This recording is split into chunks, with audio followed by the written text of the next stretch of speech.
Humanos, Mano Dal Ponte, Humanos, Radio Show na 92.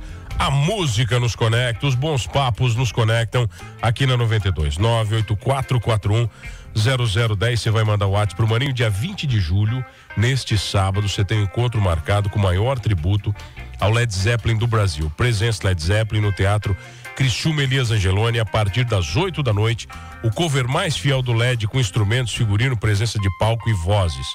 20 de julho no Teatro Criciúma Elias Angeloni, uma experiência única te aguarda. Ingressos antecipados no Minha Entrada. Entra lá, compra o teu ingresso, depois vai ficar sem. Finalzinho de semana, tá vindo aí, vai estar gostoso no teatro. Você nunca viu um show desse nível, tá bom? No teatro, com qualidade de som, luz, palco, tudo muito bem construído, belezaça? E ela tá aqui comigo, uma grande bruxa. Eu tive o prazer de entrevistá-la tantas vezes, tantas conversas sobre vida, qualidade de vida, sobre saúde, sobre ciência, sobre DNA, sobre prevenção. Eu nem lembro de tantas coisas que a gente já conversou.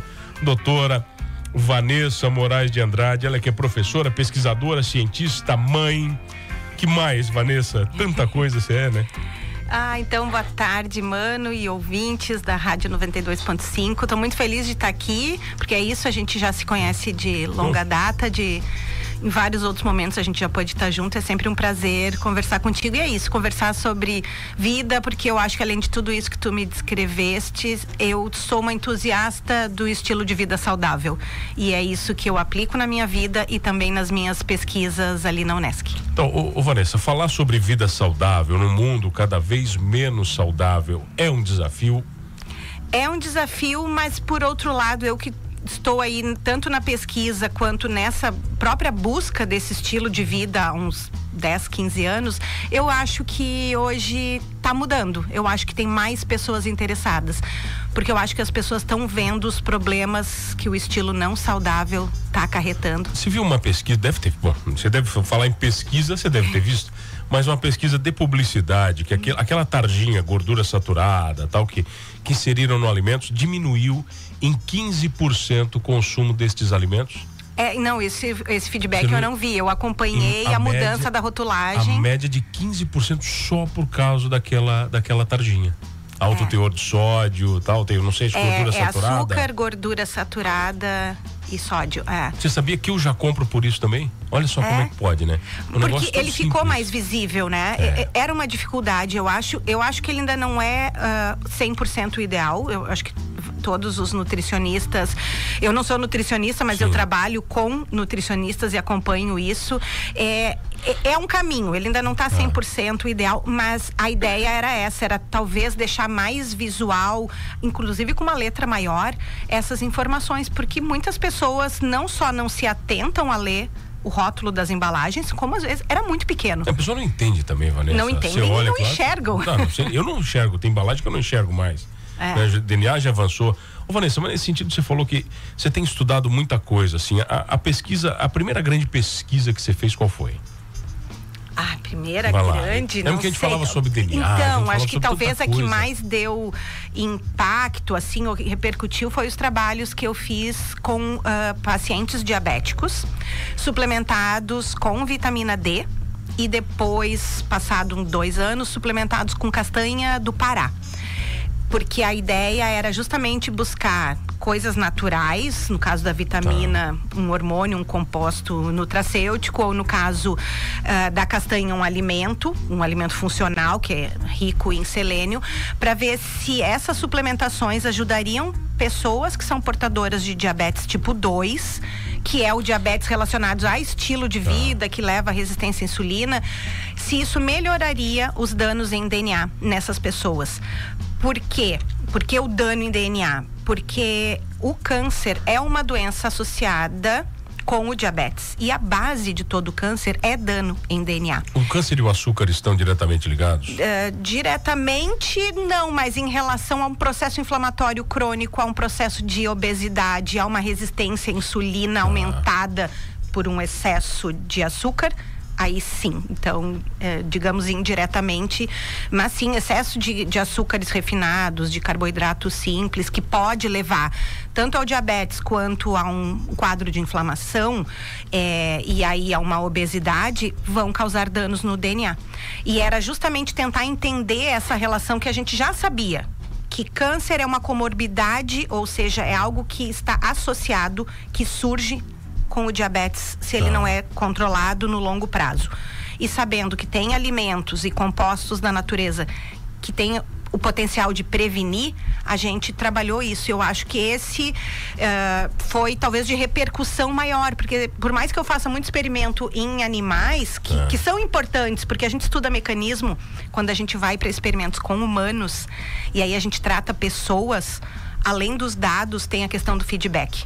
E aí, esse retorno do paciente dizendo que melhorou uma série de questões, não só o que eu estava buscando lá, pequenininho, saber o dano em DNA dele, para pensar num câncer lá no futuro, mas o próprio feedback da melhora em outros parâmetros é muito legal. Você falou do açúcar e o glúten, Vanessa. O glúten é um tão temido glúten. Então, mas coitado, ele é... ele é superestimado? É super, tadinho. Não é tudo isso? Não, porque o que é o problema? É para quem tem problema, para quem de fato tem alguma alteração e que seja alérgico ou mesmo o glúten cause algum problema. Nem todas as pessoas têm esse problema com o glúten. Então meio que se demonizou assim, o glúten tem que ser tirado para todo mundo. Não, ele tem que ser tirado para quem de fato tem um desconforto com o consumo, para quem de fato tem nos testes genéticos ou de biópsia alguma lesão após alto consumo. De forma geral, se tu não tem isso, não tem por que temer não tem problema nenhum. Isso é muito individual. Aí a história de que se eu parar de comer glúten não tendo problema, eu posso desenvolver uma intolerância ou não? Não é? Também é lenda também. Então eu não tenho certeza. Eu acho que mas eu não... Isso meio eu lenda não posso. Urbana, assim, essa... Mas a gente sabe que não, assim como foi uma época do leite. Lembra que uma época todo mundo dizia, leite é inflamatório, não se toma mais leite. Mas Vanessa, teve a história do ovo. Teve, então. O ovo, a única coisa que o pobre podia comprar era ovo. Vai proibir o pobre de comer ovo. E hoje a gente sabe que é a mesma coisa. Claro, o leite tem duas questões. Ele tem o açúcar dele, que é a lactose, e que nem todas as pessoas vão digerir esse açúcar bem. Na verdade, 60%, 70% das pessoas na população não digerem. 60%? Porque é uma alteração genética que faz com que tu não tenha a enzima que quebra esse açúcar. Esse açúcar, ele é um açúcar composto, que a gente diz, ele é um disacarídeo, ele precisa ser quebrado para ser metabolizado. Isso é muito maior do que imaginava. Então, porque essa é o normal. Sabia que o normal, quando a gente fala assim, a pessoa sofreu uma mutação e é um mutante, no caso da intolerância ao açúcar, à lactose, o normal é não digerir. O mutante é aquela pessoa que herdou a mutação que te permite continuar digerindo. O mutante é que continua digerindo açúcar. Eu sou uma, porque eu já fiz teste genético e eu não tenho problema nenhum com lactose, porque eu tenho a versão do meu DNA para continuar produzindo lactase. Instalar o drive certo em você, então é sorte, genética é sorte. Caraca, eu não sabia disso. Porque tem toda uma história evolutiva disso. Que a gente não tem que tomar leite depois de velho. Essa história, isso aí também isso é lenda. Essas lendas também? É lenda, porque, nós somos os únicos mamíferos que continuamos tomando. O gato toma se tu der. Gato toma, enfim. Cachorro se tu der, toma também. Mas nós somos também dos únicos mamíferos que temos inteligência, que desenvolvemos cultura, hábitos, enfim. Mas como é que surgiu tudo isso? Antigamente eu tô falando de 9.000 anos atrás, não se consumia leite. Somente realmente qualquer mamífero, tá? Isso vale para qualquer mamífero, até o desmame. Na espécie humana, isso ia até uns 2, 3 anos. E geneticamente a gente foi programado para que parasse esse gene de se expressar, de produzir essa enzima, porque depois dos 2 anos ninguém mamava. Só que quando veio o advento lá do pastoril, da gente começar a usar o gado também como fonte de alimento, deixou de ser nômade e começou a fazer o que hoje a gente chamaria de agropecuária, há uns 9, 10 mil anos atrás, as pessoas começaram a usar o leite como fonte de alimento. Nem todos toleravam, porque era isso, o normal era não ter a enzima que metabolizava o açúcar. Imagino que era muito... Causava diarreia, dava uma série de desconfortos. Algumas pessoas naquela época, há 9.000 anos atrás, principalmente a gente sabe hoje a origem dessa mutação, foram nos países nórdicos, assim, tipo Holanda, Europa alta, surgiu uma mutação, porque as mutações são assim, elas acontecem ao acaso. E essa mutação fez com que a pessoa continuasse expressando o gene que produz a enzima que quebra esse açúcar. E isso se tornou vantajoso para aquela pessoa e para as gerações que vieram, para quem ela depois foi passando os genes. Por quê? Porque a pessoa conseguia consumir o leite e não ter desconforto. Leite é fonte de cálcio, é um alimento, ajuda na questão óssea. Então, numa região onde tem muito pouco sol, onde tinha uma alta incidência de raquitismo, de problemas por causa de vitamina D, o leite deu, né? Então, acabou que essa mutação, barato, né? Essa mutação, ela teve um benefício. E aí, com isso, ela continua sendo perpetuada na nossa espécie, porque é assim que surgem as nossas variações. Mutações surgem ao acaso. Tá, mas quando você fala de mutação, olha só. Mudança no DNA. Não, mas sempre que a natureza, ela encontra um jeito de modificar o nosso DNA, é porque ela tá melhorando alguma coisa? Então, nem sempre. Nem sempre? Então, porque a mutação é ao acaso. Ela ocorre. O meio, o ambiente onde a gente vive é que vai selecionar isso. Lembra de Darwin selecionar o mais favorecido? Vai selecionar isso a favor ou contra. Naquela época, isso foi bom, porque trouxe esses benefícios de poder usar um alimento que não te causava desconforto em quem surgiu a mutação. E é por isso que a minoria das pessoas são os portadores, e normalmente descendentes de europeus. Tá, entendi. Então, naquele momento foi vantajoso, mas as mutações nem sempre são. Elas podem ser ruins, só que daí, sendo ruins, elas não perpetuam. Tem um exemplo de alguma mutação ruim, por exemplo? As mutações que, por exemplo, causaram ou que levaram a anemia falciforme, fibrose cística, doenças genéticas que são, digamos, debilitantes, que às vezes não permitem nem que o indivíduo chegue à fase reprodutiva. Então, por isso, ela também ocorre numa frequência muito mais baixa na população. Ou seja, tem menos pessoas com essa mutação. Vamos falar disso na volta, pode ser? Pode ser. Doutora Vanessa comigo num papo bacana, me dando aula aqui, obrigado, já volto, é rapidinho no Humanos, mutação show hoje aqui.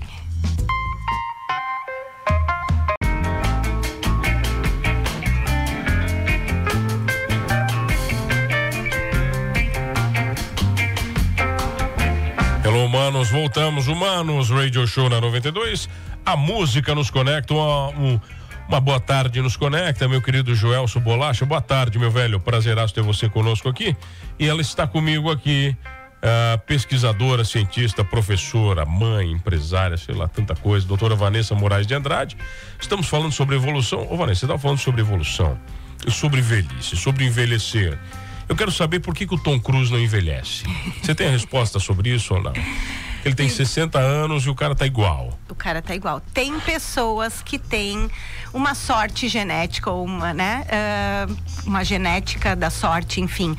Sim, hoje a gente sabe que poucas pessoas, mas são poucas, que são super longevos, e aí eu falo 100 para cima. Passou do 100. Passou. A pessoa registrada até hoje mais longeva viveu até 122 anos. Essas pessoas, apesar do estilo de vida, às vezes, de fumar, de beber, são super longevos. E aí, nós, geneticistas, começamos a tentar entender. Tá, mas isso é sorte? Isso é genética? O que está por trás disso? E essas pessoas não parecem ter nada em comum do ponto de vista genético. Uma com a outra? Se nada. Quando a gente compara o genoma delas, ou seja, não existe um genoma único para super longevidade. Cada uma dessas pessoas tem genes que se destacam e que talvez sejam um motivo de terem chegado até a velhice extrema, mas eles não batem. Então é muito difícil, pensando que a gente tem 21 mil genes na nossa espécie que produzem todo o nosso funcionamento, todas as proteínas que nos fazem viver, a gente chegar em uns 5, nem 10 genes que seriam comuns, é bem pouco. E aí, por outro lado, a gente tem genes que a gente sabe que se manifestam e causam problemas na velhice, como por exemplo o Alzheimer. O Alzheimer é uma doença genética, que a gente já sabe qual é o gene, a gente sabe, na verdade, qual é a variação, porque o gene que está relacionado ao Alzheimer ele tem um nome, chama ApoE. Todos nós temos. O que nós não temos, igualmente, é a versão dele, no detalhe, se ele está escrito igualzinho ou não. Algumas pessoas vão manifestar o Alzheimer de forma mais precoce, outras mais tardio e outras ao contrário, dependendo da versão desse gene, podem ser super longevos porque vão ter um aumento na expectativa de vida. Tudo dependendo de como que lá no detalhe, na composição do DNA, esse gene está escrito. E aí, as pessoas às vezes perguntam, tá, mas se esse é um gene que causa uma coisa ruim, que ninguém quer ficar com Alzheimer na velhice, por que que a seleção natural não fez nada para eliminar ele, né? Porque a gente estava falando antes do intervalo disso, de genes que causam, entre aspas, coisas ruins, como anemia falciforme, fibrose cística. E eu disse, esses genes que causam coisas ruins, existem numa frequência baixa, ou seja, tem pouco dessa versão na população. E o Alzheimer? Não é. Existe uma frequência relativamente alta, eu tô falando aí 30%. O outro que eu estava falando é menos de 1%. A anemia falciforme é menos de 1% da população. Por quê? Porque, na verdade, como são genes que expressam ou estão relacionados com doenças associadas ao envelhecimento, quando essas doenças surgem na população, a gente já reproduziu. Ou seja, não interessa mais para evolução? A seleção natural não está nem aí já descartou se a gente vai ter Alzheimer ou não. A seleção natural não está nem aí se o homem vai ficar careca e vai ficar menos atraente, porque ele já reproduziu antes, quando ele tinha cabelo. Então, todos esses genes que estão relacionados a marcas muito relacionadas ao envelhecimento, eles não são perdidos. Não diminuem a frequência dessas versões na nossa espécie, porque a seleção natural não está nem aí para eles. A gente já fez o que a gente deveria, que é ter reproduzido na fase reprodutiva. E é por isso que eu falei, a anemia falciforme ocorre em baixa frequência, porque às vezes ela não deixa nem a pessoa chegar na fase reprodutiva. Entendi. A pessoa às vezes não chega a poder reproduzir e com isso não passa o gene adiante, não passando, a frequência daquela versão tá baixa na população, entendi. Que é esse o termo que a gente usa em genética. Agora, no caso do Alzheimer, da calvície, do próprio câncer, quando ele surgir, a gente já vai estar talvez com neto. Ou seja, já passei para 2 gerações. Você falou dos carecas, olha, os carecas já estão agora, começaram a se manifestar. Você falou, não pode falar dos carecas. Boa tarde, mano, eu sou careca, eu nunca tive problema com mulher bonita. Viu? A evolução, mas aí a evolução dá do jeito, né? Ele tá passando por cima. Não, mas aí é adaptação, né? É Darwin, né? O mais inteligente sobrevive, é isso? O melhor adaptado. E a gente pode adaptar de outras formas, né? A gente pode dar um jeito, assim como no próprio Alzheimer e outras. Geralmente é o mais ladino que sobrevive, é isso? Darwin queria dizer isso? É o mais ladino que sobrevive. Também, tem isso. Doutor, não dá tempo pra mais nada, só pra te agradecer a aula, sempre um prazer te receber, meu Deus, não dá tempo pra mais nada. O pessoal te segue aonde? Vanessa, tô vendo aqui, Vanessa... M de Andrade. M de Andrade.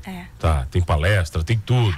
Tem tudo lá no Instagram, tem muito Reels sobre mitos da alimentação e da cozinha, tem estilo de vida saudável, tem minhas pesquisas, tem um pouco de tudo. O que é uma pesquisadora 1D do CNPq? O que significa isso? Significa que eu recebi um reconhecimento em nível nacional pela minha produção acadêmica, por tudo que eu contribuo para a pesquisa, e aí eu recebo uma bolsa do governo. O CNPq é um órgão que regulamenta a pesquisa no Brasil. Ele é vinculado ao Ministério da Ciência, Tecnologia e Inovação, e os pesquisadores que vão sendo destaque, eles vão podem ganhar essa bolsa e vão subindo de nível. Então começa no nível 2 e aí depois passa para o nível 1 e dentro do nível 1 também tem D, C, B e A. Então, né, nessa minha caminhada aí. Você tem que chegar no A, então, é isso? Mas normalmente a meta? Essa é a meta no longo prazo. Tá bom, vamos ver se a evolução vai te favorecer, né? Você já fez um teste genético com você, completão? Já fiz. Se assustou com alguma coisa ou não? Não precisa dizer. Não, eu me entendi. Foi interessante porque eu acho que o teste genético, ele explica um pouco coisas que no fundo a gente já sabe. Eu não acho que ele é absolutamente necessário. Eu fiz porque eu ganhei. Eu já ganhei de mais de um laboratório, eu já fiz alguns testes de laboratórios diferentes, mas porque eu dou aula sobre isso e acaba que os laboratórios me presenteiam.